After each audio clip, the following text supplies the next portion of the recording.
नमस्कार दोस्तों, आज की इस वीडियो में हम देखेंगे सम ऑफ प्रोडक्ट और प्रोडक्ट ऑफ सम यानी कि सॉप और पॉस क्या होता है। उसके साथ साथ हम किसी स्टैंडर्ड सॉप इक्वेशन को कैनोनिकल सॉप या किसी स्टैंडर्ड पॉस इक्वेशन को कैनोनिकल पॉस में किस तरह से कन्वर्ट कर सकते हैं और साथ में ही मीन टर्म और मैक्स टर्म क्या है। तो ये सब समझने के लिए इस वीडियो को अंत तक जरूर देखें। बुलियन एक्सप्रेशन को या लॉजिकल एक्सप्रेशन को रिप्रेजेंट करते हैं डिजिटल इलेक्ट्रॉनिक्स में, तो उसे दो फॉर्मेट में रिप्रेजेंट किया जाता है। एक को कहा जाता है सॉप और दूसरे को कहा जाता है पॉस। तो देखते हैं हम एक एक्सप्रेशन। ये है y equals to A B plus B C plus A C. तो अब इस इक्वेशन में ये जो सारे टर्म्स है ए बी बी सी और ए सी, ये सारे हैं प्रोडक्ट और इन सब प्रोडक्ट की यहां पर हो रही है सम। तो इसलिए इस तरह के इक्वेशन को कहा जाता है सॉप यानी कि सम ऑफ प्रोडक्ट। और वैसे ही अगर एक्सप्रेशन है y is equals to A plus B into A plus C into B plus C, तो इस तरह के इक्वेशन को जिसमें यह है सम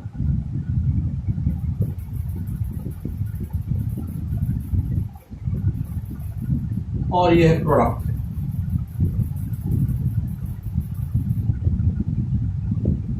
तो उसे कहा जाता है प्रोडक्ट ऑफ सम यानी कि पॉस फॉर्म। अब ये जो इक्वेशन है, ये लॉजिकल एक्सप्रेशन है, इसमें अगर देखा जाए तो हर टर्म में कोई ना कोई वेरिएबल्स मिसिंग है। जैसे कि यहां पर हम देखते हैं ये है ए बी यानी कि इसमें सी मिसिंग है, नेक्स्ट बी सी यानी कि इसमें ए मिसिंग है, नेक्स्ट है ए सी यानी कि इसमें बी मिसिंग है। तो इस इक्वेशन को कहा जाता है स्टैंडर्ड सॉप फॉर्म। इसे हम कन्वर्ट करते हैं कैनोनिकल सॉप में। तो जब हम किसी स्टैंडर्ड सॉप को कैनोनिकल सॉप में कन्वर्ट करते हैं, स्टेप्स होते हैं। पहले हमें उसमें से जो भी मिसिंग वेरिएबल्स है उसे आइडेंटिफाई करना पड़ता है। तो we are going to identify इसमें से कौन से वेरिएबल्स मिसिंग है। देन सेकंड स्टेप, तो जिस टर्म में भी मिसिंग वेरिएबल्स है उसे हम एंड फंक्शन से हम एंडिंग करवाते हैं with missing variable plus the complement of that variable. तो अब इसे समझने के लिए हम इस स्टैंडर्ड सॉप इक्वेशन को कैनोनिकल सॉप में अभी कन्वर्ट करते हैं। तो मेरा इक्वेशन है y is equals to A B plus B A C. तो इसमें हम सबसे पहले मिसिंग वेरिएबल्स कौन से हैं वो आइडेंटिफाई करते हैं। इसमें मिसिंग वेरिएबल्स है c, इसमें है a और इसमें है b। तो अब जो भी मिसिंग वेरिएबल्स है मुझे उस टर्म के साथ एंडिंग फंक्शन करना है। एंड यानी कि मल्टीप्लिकेशन करना है। इसका मल्टीप्लिकेशन करना है तो जो मेरा मिसिंग वेरिएबल है प्लस उसका कॉम्प्लीमेंट यानी कि A B and with C plus C bar. Similarly यहां पर मिसिंग है ए, तो ये बना B C and with A plus A bar. और सबसे आखिरी में जो है ए सी, तो ए सी ये बना बी प्लस बी बार। तो अब इसको हम सिंप्लीफाई करते हैं, इसको मल्टीप्लाई करेंगे तो अब ये बनता है A B C plus A B C bar plus A B C plus A bar B C plus A B C plus A B bar C. तो अब हम इसमें से आइडेंटिफाई करते हैं कि क्या कुछ कॉमन निकल सकता है। तो हम इसमें से कॉमन निकालते हैं ए बी सी और ए बी सी। इन तीनों ए बी सी की जगह में सिंगल ए बी सी लिखता हूं plus A B C bar plus A bar B C और plus A B bar C. तो अब ये जो मेरा लॉजिकल इक्वेशन आया है इसे हम कहते हैं कैनोनिकल फॉर्म, सॉप फॉर्म। यानी कि जो भी हमारा स्टैंडर्ड इक्वेशन होता है उसे हम इसके कैनोनिकल फॉर्म में बनाते हैं। कैनोनिकल यानी कि उसमें सभी टर्म्स में जितने भी नंबर ऑफ वेरिएबल्स है वो सब हर एक टर्म में आ जाते हैं। जैसे कि इसमें 3 वेरिएबल्स थे तो हर एक टर्म में मेरे 3 वेरिएबल्स अभी आ चुके। नेक्स्ट है पॉस इक्वेशन। अब ये भी पॉस भी मेरा स्टैंडर्ड पॉस है, तो मुझे अब इसको कैनोनिकल पॉस में यानी कि इसमें जो मिसिंग वेरिएबल्स है अगर उसको वापस लाना है तो उसको मुझे कैनोनिकल पॉस में कन्वर्ट करना है। तो उसको कन्वर्ट करने के लिए भी फिर से मुझे पहले आइडेंटिफाई करना पड़ेगा कि कौन कौन से वेरिएबल्स मिसिंग है। फिर जो वेरिएबल्स मिसिंग है उसके लिए मैं वहां पे अभी और फंक्शन करूंगा। जैसे मैंने यहाँ पर एंडिंग फंक्शन किया था तो वहां पर मुझे और फंक्शन करना है और फंक्शन में मुझे वहां पर पुट करना है missing variables into complement of that variable. तो हम इसे सॉल्व करते हैं। मेरा लॉजिकल इक्वेशन है y is equals to a plus B into A plus C into B plus C. अब इसमें सबसे पहले हम देखते हैं मिसिंग क्या है। तो इसमें है c मिसिंग, इसमें है b और इसमें है a मिसिंग। तो जैसे मैंने कहा कि अब हम इसके साथ और फंक्शन करेंगे और फंक्शन में हम क्या डालेंगे तो जो मिसिंग वेरिएबल है वो प्लस उसका कॉम्प्लीमेंट। जो मिसिंग वेरिएबल है वो multiplies with complement of that variable, यानी कि ये बनता है a plus B plus C C bar. Similarly ये बन जाएगा a plus C plus B B bar और आखिरी में ये बन जाएगा b plus C plus A bar. अब यहां पर हमारे पास एक लॉ है जिसे हम कहते हैं a प्लस बी सी को हम रिप्रेजेंट कर सकते हैं a प्लस बी और a प्लस सी।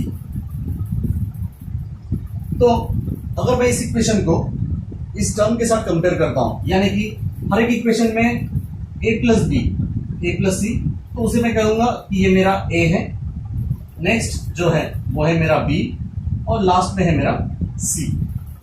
तो इसको मैं रीराइट करता हूं तो ये बन जाएगा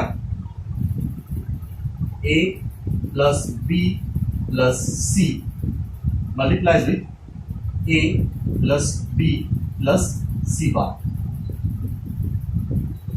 तो इस तरह से इस लॉ का इस्तेमाल करके हमने उसको स्प्लिट कर दिया है। सिमिलरली इन दोनों को भी हम स्प्लिट करते हैं, सिंप्लीफाई करते हैं, तो ये बन जाएगा a plus B plus C. इसको मैंने रीअरेंज भी कर लिया कम्यूटेटिव लॉ से, multiplies with a plus B bar plus C और लास्ट वाला वेरिएबल वो है a plus B plus C multiplies with a bar plus B plus C. तो अब हम यहाँ देखते हैं कि क्या इनमें से कोई टर्म्स हम कॉमन निकाल सकते हैं। तो जो निकाल सकते हैं उसे हम कॉमन लिख लेते हैं। जैसे कि यहाँ पर है ABC और ABC। इन तीनों की जगह मैं एक सिंगल ABC लिख देता हूँ। तो ये बन जाएगा A plus B plus C into next term A plus B plus C bar, next A plus B bar plus C और last term a bar plus b plus C. तो अब ये इस स्टैंडर्ड पॉस इक्वेशन का ये मेरा canonical POS equation, तो इसे हम कहेंगे कैनोनिकल पॉस।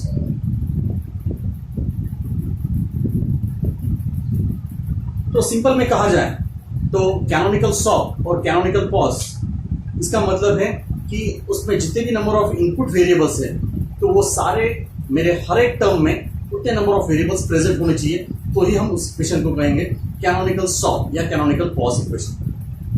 अब देखते हैं what is mid term and max term. अब हम बात करेंगे मीन टर्म और मैक्स टर्म। जब भी मैं कोई सॉप इक्वेशन लिखता हूं और अगर वो इक्वेशन कैनोनिकल सॉप इक्वेशन है तो उस कैनोनिकल सॉप इक्वेशन में जितने भी नंबर ऑफ टर्म्स है उन हर एक टर्म्स को हम कहते हैं मीन टर्म। समझने के लिए एग्जांपल लेते हैं y is equals to ABC plus a bar B C plus A bar B bar C. तो ये मेरा सॉल्व इक्वेशन है और इसमें जितने भी नंबर ऑफ मेरे टर्म्स है इन सभी टर्म्स को हम कहेंगे मीन टर्म। तो ये सारे मेरे मीन टर्म्स हैं, यानी कि कैनोनिकल सॉल्व के हर एक टर्म को हम कहते हैं मीन टर्म। नेक्स्ट, अगर मेरे पास एक पॉज इक्वेशन है वो है a plus B plus C into A bar plus B bar plus C A bar plus B plus C bar. अगर हमारे पास कैनोनिकल पॉज इक्वेशन है तो कैनोनिकल पॉज के हर एक टर्म को हम मैक्स टर्म कहते हैं। तो सॉल्व को हम कहेंगे मीन टर्म और पॉज को कहेंगे हम मैक्स टर्म। कितने नंबर ऑफ टर्म्स हो सकते हैं हमारे पास, तो वो डिपेंड करता है एक फॉर्मूले के बेस के ऊपर। तो वो फॉर्मूला है 2 टू द पावर n। यहां पर n यानी कि मेरे नंबर ऑफ वेरिएबल्स है। अगर सपोज मेरे पास 2 इनपुट वेरिएबल है, यानी कि इसमें 4 नंबर ऑफ मीन टर्म और मैक्स टर्म बनेंगे। अगर मेरे पास 3 वेरिएबल्स है, 3 इनपुट वेरिएबल्स है, यानी कि 8 मेन टर्म या 8 मैक्स टर्म बनेंगे। अगर मेरे पास 4 इनपुट वेरिएबल्स है तो मेरे पास 16 मेन टर्म्स और 16 मैक्स टर्म्स बनते हैं। तो अब हम इसको समझने के लिए हम एक 3 input main term max term का ट्रुथ टेबल ड्रॉ करते हैं। तो यहां पर मेरे वेरिएबल्स है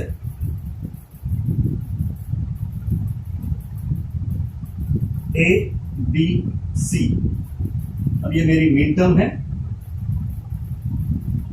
जिसे मैं स्मॉल m से डिनोट करता हूं, और ये मेरी मैक्स टर्म है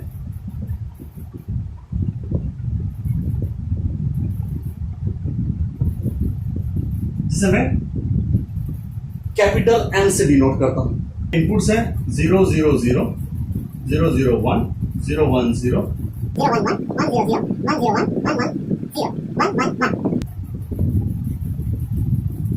अब ये जो मेरे सारे इनपुट्स हैं, इन इनपुट्स को मैं मीन टर्म और मैक्स टर्म में रिप्रेजेंट करने वाला हूं। जब भी मैं किसी इनपुट्स को उसके मीन टर्म में रिप्रेजेंट करता हूं तो जहां 0 है उस जगह मुझे उसका कॉम्प्लीमेंट लेना पड़ता है।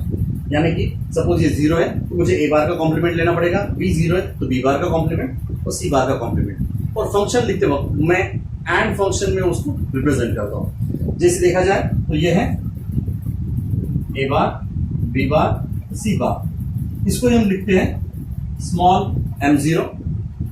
नेक्स्ट है a bar b bar c, ये है m बार।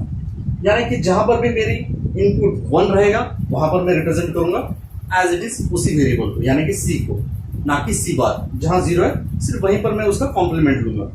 तो ऐसे हम आगे के वेरिएबल्स को रिप्रेजेंट करते हैं। तो ये बनता है next a bar b c bar m1 a bar b c m2 m3 a b bar c bar m4 a b bar c m5 a b c bar m6 a b c, यानी कि answer. Next, अभी हम max term को represent करेंगे same inputs के लिए। तो max term में हम जैसे यहाँ पर मिन टर्म में हमने 0 की जगह कॉम्प्लीमेंट लिया था, तो वैसे हमें जो 0 है उसे एज इट इज लिखना है, सिर्फ 1 की जगह मुझे उसका कॉम्प्लीमेंट लेना है। और यहाँ पर हमने एंड फंक्शन लिखा था, यहाँ पर हमें उसका और फंक्शन लिखना है। देखते हैं, तो अब ये बना a plus b plus c, जिसे हम कहेंगे कैपिटल M0। नेक्स्ट है a plus b plus c बार।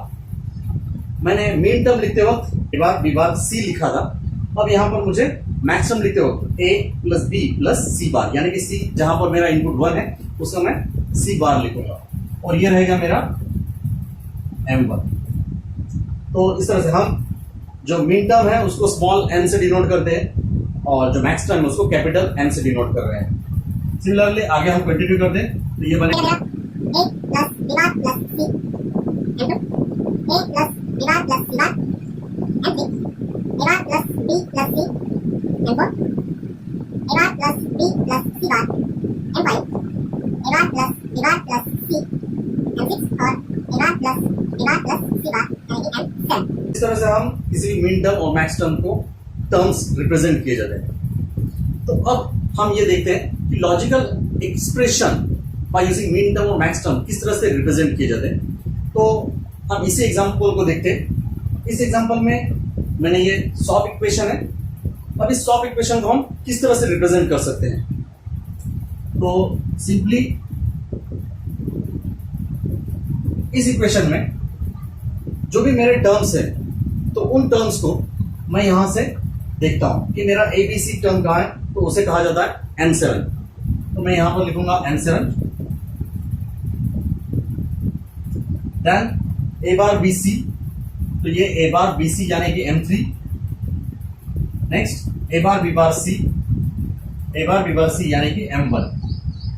तो उसी को हम लिख सकते हैं y is equal to summation M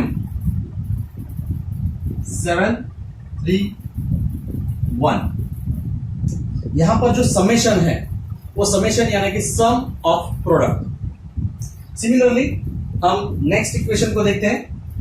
ये एक हमारा इस कैनोनिकल पॉज इक्वेशन में हम देखते हैं कि ये टर्म्स कहां पर, तो ए बी सी यानी कि ये है मेरा M0, A bar B bar C, तो A bar B bar C यानी कि M6। नेक्स्ट है A bar B C bar, A bar B C बार यानी कि M5। तो इसी को हम रिप्रेजेंट कर सकते हैं y इक्वल्स टू, जैसे हमने यहां पर सम ऑफ प्रोडक्ट के लिए समेशन लिया था, तो वैसे हम प्रोडक्ट ऑफ सम के लिए पाई फंक्शन लेते हैं। पाई कैपिटल M 0 6 और 5। तो इस तरह से आप मीन टर्म्स और मैक्स टर्म को रिप्रेजेंट करते हैं। अब हम देखते हैं कि मेरे मीन टर्म और मैक्स टर्म में क्या रिलेशन होता है। तो अगर सपोज मेरा एक इस इनपुट्स के लिए मेरा आउटपुट है 0 1 0 0 1 1 0 1। अगर मुझे मीन टर्म लिखनी है तो मुझे मीन टर्म लिखने के लिए जहां पर भी मेरा आउटपुट 1 है, सिर्फ उन्हीं फंक्शंस को मुझे लेना है। तो इसको समझते हैं कि ये मेरा आउटपुट 1 था, तो यहां पर मैं लूंगा f इक्वल्स टू, यहां पर मेरी मीन टर्म है A bar B bar C, A bar B bar C plus यहां पर भी मेरी मीन टर्म है A B bar C bar, A B bar C bar plus यहां पर मेरी मीन टर्म है, और मेरी मीन टर्म है A B बार C, और लास्ट में है A B C।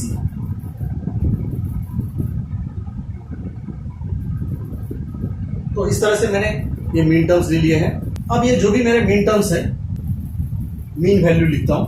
जो मीन वैल्यू है ये है मेरी M1, नेक्स्ट है ये है मेरा M4, ये है मेरा M5 और ये है M7। इसी को हम रिप्रेजेंट कर सकते हैं F is equals to summation M 1 4 5 7। और अब मैं मैक्स टर्म के लिए इक्वेशन लिखूंगा। मैक्स टर्म के लिए लिखते वक्त मुझे f का कॉम्प्लीमेंट लेना पड़ेगा, क्योंकि मैं अब 0 के लिए, सिर्फ जो 0 है उनके लिए मैक्स टर्म का इक्वेशन लिख रहा हूं। तो जो 0 है इसके लिए मेरे मैक्स टर्म का इक्वेशन है, ये बनता है a plus b plus c into, यहां पर 0 है, ये बनेगा a plus b bar plus c into, ये भी 0 है, ये बनेगा a plus b bar plus c बार, और नेक्स्ट लास्ट में ये है a bar plus b bar plus c। तो इसको मैं अब उसके मैक्स टर्म की वैल्यूज, मैक्स टर्म्स के नंबर से रिप्रेजेंट करता हूं। तो मैक्स टर्म में उसका हम लिख सकते हैं f bar is equal to, ये है मेरा M0, नेक्स्ट है मेरा M2, M3 और M6। इसी को हम लास्ट में लिख सकते हैं F bar is equal to pi M of 0 2 3 6। यानी कि अगर इन दोनों को जब हम कंपेयर करते हैं तो हमें समझ में आएगा कि मेरी मेन टर्म और मेरा मैक्स टर्म हमेशा एक दूसरे के कॉम्प्लीमेंट होते हैं। जैसे कि यहाँ पर मिसिंग जो है, जैसे इसमें मिसिंग है 0 तो 0 यहाँ पर है, इसमें मिसिंग है 2 और 3 तो 2 और 3 यहाँ पर है, नेक्स्ट इसमें मिसिंग है 6 तो 6 यहाँ पर है। सिमिलरली अगर कोई 4 इनपुट मेरा है, वैसे अगर कोई 4 इनपुट वेरिएबल का मिन टर्म मुझे मालूम है तो मैं उसका डायरेक्टली मैक्स टर्म लिख सकता हूं। उसके लिए देखते हैं, अगर सपोज मेरे पास एक 4 वेरिएबल इनपुट का मिन टर्म दिया है, मिन टर्म क्यों है तो समेशन है, और मुझे उसका मैक्स टर्म लिखना है, तो डायरेक्टली मैं यहाँ पर जो भी मिसिंग वेरिएबल्स है सिर्फ उन्हीं के नंबर लिख दूंगा और मेरा मैक्स टर्म तैयार हो जाएगा। यानी कि अब मेरा टर्म बनता है y is equal to pi m। अब ये मैक्स टर्म में क्या मिसिंग है, 0 है, 1 मिसिंग है, 1 2 है, 3 4 5 है, 6 7 8 है, 9 है, 10 है, 11 12 13 14। तो अब ये बन गया मेरा मैक्स टर्म। तो इस तरह से कोई भी मिन टर्म का कॉम्प्लीमेंट यानी उसका मैक्स टर्म होता है। तो इस तरह से आप कोई भी मिन टर्म और मैक्स टर्म के इक्वेशन को लिख सकते हो। Thank you.